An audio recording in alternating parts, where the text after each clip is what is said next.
Hello everyone, आज हम percentage का चैप्टर डिस्कस करने जा रहे हैं जो आपके आने वाले सभी एग्ज़ाम्स के लिए वेरी इम्पोर्टेंट है। अभी हाल ही में सीईटी मेंस के एग्ज़ाम भी होने वाले हैं जो हरियाणा के एग्ज़ाम्स हैं, तो ये उनके लिए भी बहुत ज़्यादा इम्पोर्टेंट है। तो आइए परसेंटेज क्या होता है इसके बारे में जानकारी प्राप्त करते हैं। तो प्रतिशत क्या होता है? सबसे पहले तो आपको ये पता होना चाहिए कि प्रतिशत होता क्या है। तो जो प्रतिशत का अर्थ है वो प्रत्येक 100 के लिए होता है। प्रतिशत को हम प्रतिशत का ये जो है ये साइन होता है, इससे हम प्रतिशत को डिनोट करते हैं। जैसे आपको दिया होगा 5%, तो 5% है, तो अब हम इसे कैसे लिखेंगे? तो हम पहले 5 लिखेंगे, 5/100। जो भी प्रतिशत होगी उसमें उसका हर जो है वो 100 होगा।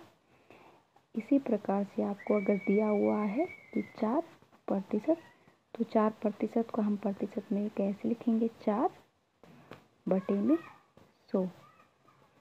इस प्रकार से आप लिख सकते हैं। अब आपको दे दिया है जैसे कि 100%, तो आप इसे कैसे लिखेंगे? 100%, तो आप इसे लिखेंगे 100/100।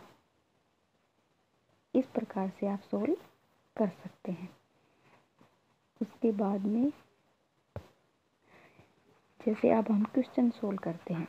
यदि कोई व्यक्ति अपनी आय का 85% खर्च करता है, तो इसका अर्थ यह है कि वह प्रत्येक जो उसके पास 100 रुपये थे उनमें से वो 85 रुपये खर्च कर देता है। ये गलती से है 80, ये 85 आएगा, यहाँ पर आप कर लीजिएगा 85, 85 आएगा यहाँ पर, तो खर्च कर देता है। तो अब हम इसी से एक एग्जाम्पल को लेकर चलते हैं और इस क्वेश्चन को आप समझने की कोशिश करते हैं।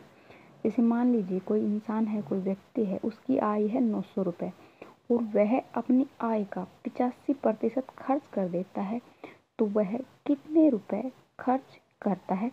तो हम क्वेश्चन को सोल्व करेंगे। 900 मल्टीप्लाई, अब देखिए ध्यान से क्या दिया हुआ है, क्वेश्चन में दिया हुआ है 85%, तो हम 85 को लिखेंगे, उसका परसेंटेज हटाएंगे और इसके नीचे 100 लिखेंगे।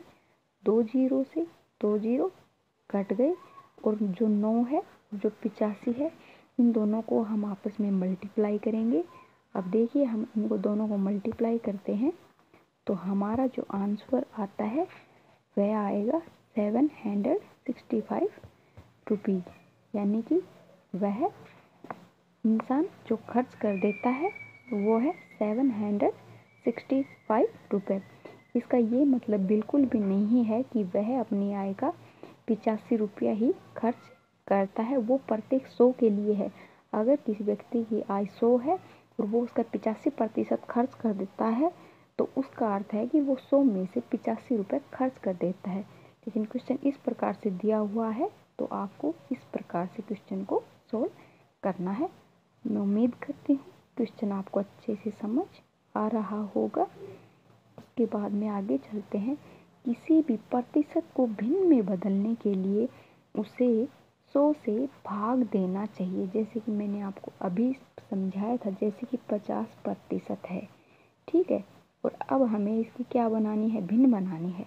तो हम कैसे बनाएंगे? हम लिखेंगे 50/100। अब जो जो कटते हैं उनको काट दीजिए और ये आपकी फ्रैक्शन बन जाएगी। तो 50 जो है वो 100 जो है 50 की टेबल में 2 नंबर पे आता है, तो ऊपर आ जाएगा 1 और ये बन जाएगा 1/2। किसी भी जो फ्रैक्शन होती है उसमें ऊपर का जो पार्ट होता है वो न्यूमरेटर होता है और जो नीचे का पार्ट होता है वो डिनोमिनेटर होगा। चलिए हम एक और क्वेश्चन के माध्यम से इसे समझने की कोशिश करते हैं।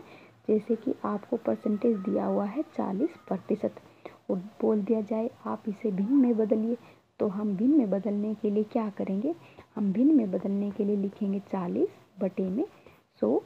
अब यहाँ पर एक जीरो से एक जीरो कट जाएगा और ये दोनों 2 की टेबल में आते हैं, हम इन्हें काटेंगे तो ये 2 पे कट जाएगा और ये 5 पे कट जाएगा और इस प्रकार से सोल्व होने के बाद में ये 2/5 हो जाएगा, जिसमें हमारा न्यूमरेटर जो है वो 2 है नीचे जो डिनोमिनेटर है वो 5 है। इस प्रकार से क्वेश्चन सोल्व हो जाएगा। आप अपनी तरफ से भी कुछ एक परसेंटेज सोल्व करके देखिए। जैसे आप सोल्व करके देखिए 30% है, इसको भिन्न में कैसे लिखें, 10% है, इसको भिन्न में कैसे लिखें, ये आप अपनी तरफ से खुद कीजिए। उसके बाद में आता है ये विभिन्न नहीं भिन्न है, यहाँ पर मिस्टेक से हो गया।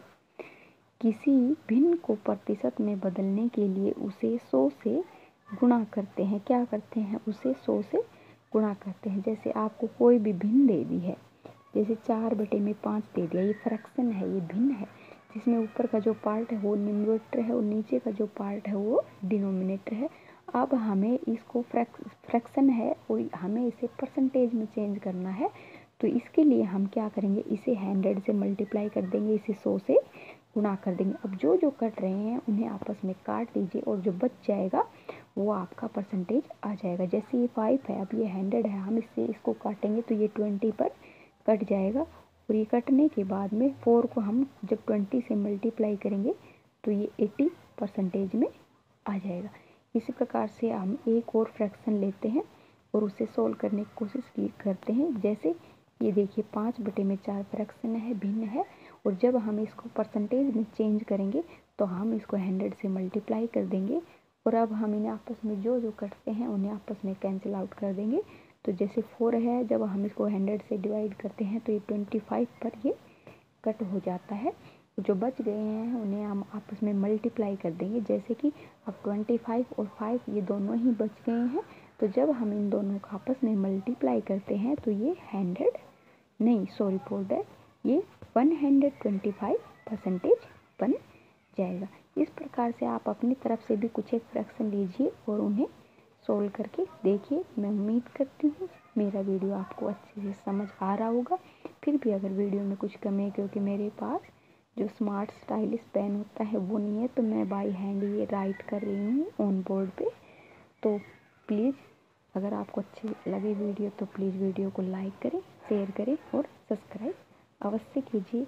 और लास्ट में ध्यान देने वाली एक बात जो है वो ये है कि जो प्रतिशत है इसकी कोई भी इकाई नहीं होती है, जैसे कि रुपए या किलोग्राम, ऐसी कोई भी इसकी इकाई नहीं होती है।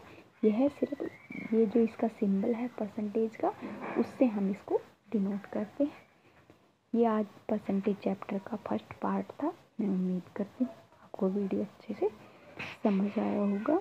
अगर आपको वीडियो अच्छे से समझ आया हो तो प्लीज़ आप बताइए इसका सेकंड पार्ट भी बनाना है या नहीं बनाना है। अगर अच्छा लगे तो प्लीज़ वीडियो को लाइक, शेयर व सब्सक्राइब चैनल को अवश्य कीजिए। Thank you.